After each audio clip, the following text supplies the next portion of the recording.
Hello everyone, Kanga10 here, and you're watching a review of demo versions from the Next Fest that recently took place on Steam. Over the past week, I managed to try out a bit more than 10 projects. Some were downright trash, while others turned out to be promising and worthy games. Let's take a quick look at each of them, and in the end, we'll conclude which ones are worth spending your money on in the future and which ones are absolutely not. But before we start, don't forget to like and subscribe to the channel. And now, let's get started. The first project on the list is The Last Farmer. The cinematic trailer looks appealing, except for this moment. Let's take a look at the game itself. The hero spawns in a canyon, surrounded by cliffs with blurry textures and equally blurry clouds. Approaching the water nearby, I observe this scene.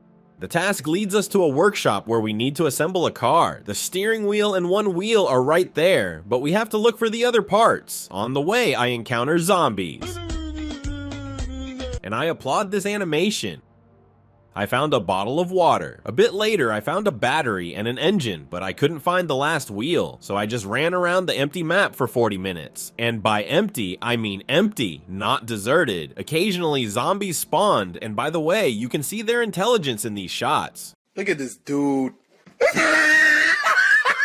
Overall, this is a very terrible demo. Usually demo versions are released to attract customers with something, but there was absolutely nothing that would attract me or any other player. It's a bland and unremarkable survival game of which there are already hundreds on Steam, and I am 100% sure that the final release will be exactly the same, except you'll have to pay for it. In short, I give this creation a 1 out of 10 purely for the effort. Next on the list is Caravan SandWitch. This is the first game I actually liked among the projects I tried. In this game, you embark on a journey through a sci-fi world, step by step, uncovering the mystery behind your sister's disappearance. The visual style, smooth graphics, and character animations immediately caught my eye.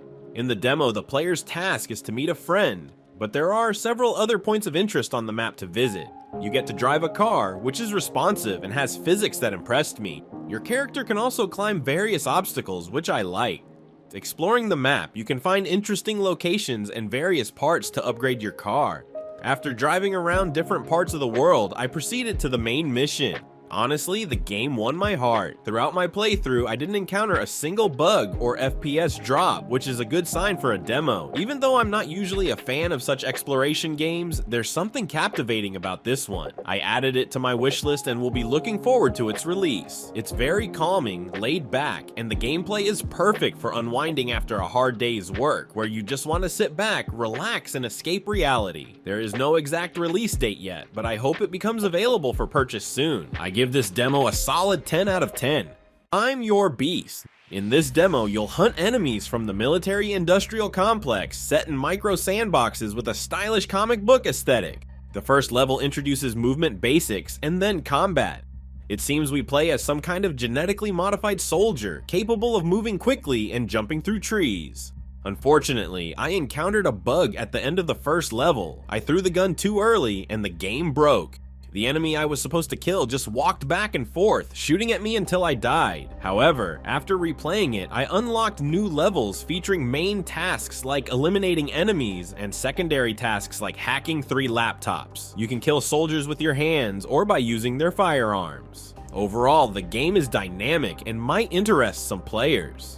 Aside from the initial bug, I didn't notice any other glitches in the demo. The game is set to release on August 15th, and the link is in the description. I give this project an 8 out of 10. Next, I tried a truly terrible creation called Land of Silence.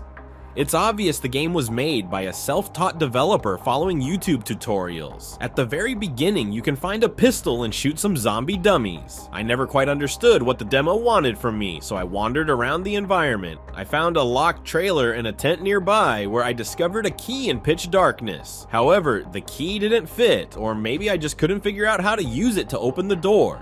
The small level has a couple more doors you can enter, but there's absolutely no lighting inside, so you end up staring at a black square. At first, I even thought my game had frozen, but after firing the pistol, I saw flashes, proving it was truly pitch dark. In short, I don't know what the developer intended to showcase in this demo, but it personally repelled me. It's clear that I'll be avoiding this game upon its release. Take note of this as well. I give this demo a 0 out of 10. Mother Hub is a first-person horror shooter inspired by games like Half-Life, Doom 3, Fallout, and Dead Space. The demo looks stylish and atmospheric, and as soon as I started playing it immediately drew me in. Visually, it resembles Doom 3, especially in weapon design, while the levels are a mix of Half-Life and Doom 3. Players navigate narrow corridors, bracing themselves for jump scares along the way. The enemies here look creepy, but are relatively easy to kill, though I hope they add difficulty options upon release to make it more challenging. Once I got the shotgun, I lost all fear. Just as I was getting warmed up, the game ended with a very frustrating cliffhanger. A menacing claw emerged from the ground, and I was ready for a boss fight, but then a banner appeared on the screen and ruined it all. Nevertheless, I will definitely wait for the release. I enjoyed the demo. It ran smoothly throughout with no FPS drops or bugs that I encountered. The Steam page lists the release date as 2025, so there is plenty of time to wait. I give this game a well-deserved 10 out of 10. HollowBody is a third-person noir horror game in the spirit of Resident Evil. The game begins with protagonist riding her flying Lamborghini through the sky. And after crash landing in a British town, she must find her way out. Although you can find a pistol, I only managed to use it once in half an hour of gameplay. Most of my time was spent exploring a dormitory and solving what can loosely be called puzzles, finding a locked door, locating an access card, and returning to unlock the door with it. Overall, in my opinion, the game is niche. It features a vintage visual style and a quite specific camera angle, which personally I'm not a fan of, but die-hard Resident Evil fans will likely appreciate. During my half-hour session, there were no crashes or FPS drops, which is promising for a demo. If you're interested, you can find a link to it in the description. I rate it 7 out of 10. Life Code. Honestly, there's not much to say about this. It's outright trash, clearly made by some school kid. You probably already guessed that this is Unreal Engine from the assets and the 20 frames per second. When I spawned on the map, I tried to go the other way through the tunnel, but an invisible wall stopped me. Pay attention to the screen. We're going absolutely nowhere, just spinning our wheels against an invisible wall. Brilliant. Normally, developers collapse tunnels from the other side, but here, it's just an invisible wall. I got into a car, drove off. The controls are atrocious, the weapons are just shameful, and the FPS made my eyes ache. Honestly, I don't understand what the developers aim to achieve with such trash, especially showcasing it at festivals. Nevertheless, through sheer determination, I traversed the game world, completed the main quest, and wanted to cleanse my computer afterward. Personally, I strongly recommend avoiding this game. I highly doubt it will ever see significant improvement. It deserves a solid 0 out of 10. Drive Beyond Horizons. Let's start with the fact that this game crashed 3 times upon launch and even caused my system to reboot. However, I didn't give up and stubbornly tried to get into it because the screenshots seemed interesting to me. I logged in and couldn't figure out how to walk. I checked the settings and noticed that movement was assigned strangely. Left movement on Q, forward on Z. After assembling a car literally from scraps, I set off to find other parts, but quickly realized there was nothing around except desert and rocks. I drove for so long that it started raining and night fell. Frustrated, I decided to crash into a rock, but the car passed through the texture and I ended up stuck inside the stone. I don't know if this game has any future, but I will definitely skip it. I rate this piece of garbage 1 out of 10. Next up is the game Bow, Path of the Teal Lotus. It's another indie Metroidvania that visually reminds me of Nine Sols. It starts with a short cutscene showing a celestial blossom descending from the heavens. The graphics and atmosphere are impressive, with colorful landscapes, though the developers went overboard with controller vibration. When a huge skeleton appeared in the background, the controller vibrated with each of its steps, which became irritating after a couple of minutes. The combat is quite interesting, although the platforming is a bit challenging. After playing the demo for 30 minutes, I encountered only one bug related to sound. There were no FPS drops, and overall the gameplay was enjoyable. Therefore, I rate it 8 out of 10. To wrap up today's roundup, we have Aska. This is an open-world Viking survival game that feels like a mix between Valheim and Medieval Dynasty. We start with our tribe sailing on longships when suddenly a sea monster attacks us. Our longship is destroyed, leaving us stranded with nothing.